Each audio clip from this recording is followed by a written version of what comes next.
E aí, bora para uma revisão super focada num tema que, olha, sempre cai em prova: responsabilidade civil do Estado por omissão. É aquele assunto cheio de detalhinhos, né? Então, vamos organizar as ideias para não ter erro na hora H. Beleza. Então a pergunta que manda em tudo aqui é a seguinte: se o Estado fica lá, parado, não faz nada e um dano acontece, ele já é, de cara, responsável? A resposta, como quase tudo no direito, é depende. E é justamente esse depende que a gente vai desvendar agora. Para a gente entender esse depende, o ponto de partida tem que ser a regra geral. É ela que é a base de todo o raciocínio aqui. Olha só, é diferente de quando o Estado faz alguma coisa. Lá, nos atos comissivos, a responsabilidade é objetiva. Mas aqui, na omissão, a regra é a responsabilidade subjetiva. E o que isso quer dizer na prática? Que não basta o dano ter acontecido. Vai ser preciso provar que o Estado teve culpa ou dolo ao não agir. Então, para essa responsabilidade ser configurada, é como um checklist de 4 itens.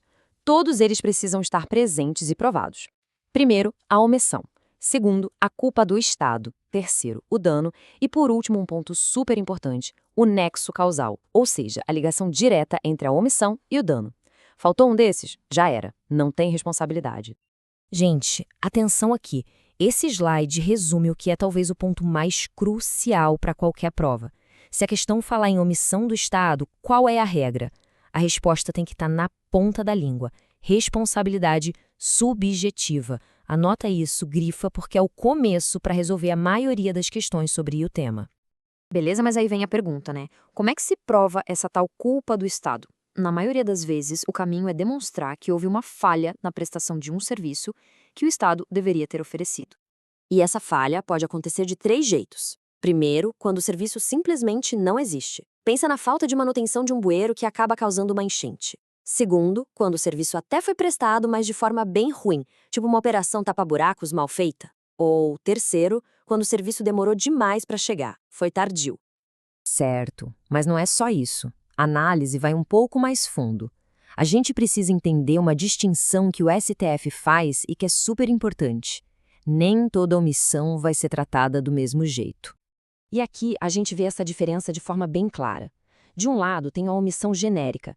É quando o Estado tem um dever geral, mas não uma obrigação específica, concreta, de agir naquele lugar e naquele momento. O exemplo clássico é um assalto numa rua qualquer. Em regra, isso não gera responsabilidade. Agora, do outro lado, tem a omissão específica. Aqui a história muda. O Estado estava numa posição de garantidor, ele tinha o dever claro e concreto de agir e falhou. Imagina um crime acontecendo dentro de uma delegacia. Aí sim, a responsabilidade aparece.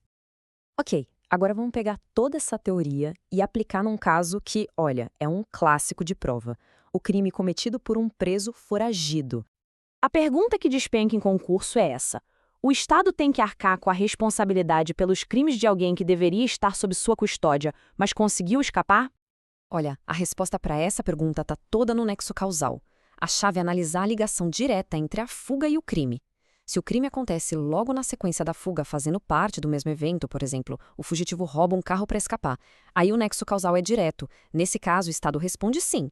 Agora, e se passam meses? Aí a jurisprudência entende que o tempo quebrou esse nexo.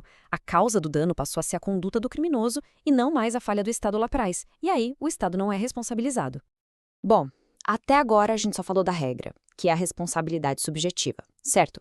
Mas, como todo bom tema de direito, tem uma exceção. E é uma exceção importantíssima que vira o jogo completamente. É a chamada teoria do risco criado. A lógica aqui é a seguinte: quando o próprio Estado cria uma situação de risco, ao colocar pessoas sob a sua custódia direta, ele também assume o dever de proteger essas pessoas. E por causa desse risco, a responsabilidade dele passa a ser objetiva, ou seja, não precisa mais provar a culpa do Estado. Mas atenção, essa teoria não vale para tudo. Ela se aplica em situações bem específicas, quando as pessoas estão sob a guarda direta do Estado. Os exemplos clássicos são detentos dentro do presídio, alunos dentro de uma escola pública e pacientes internados num hospital público. Nesses casos, a responsabilidade do Estado é objetiva. O Supremo Tribunal Federal bateu o martelo nisso, principalmente em relação aos detentos. Essa decisão aí é um marco.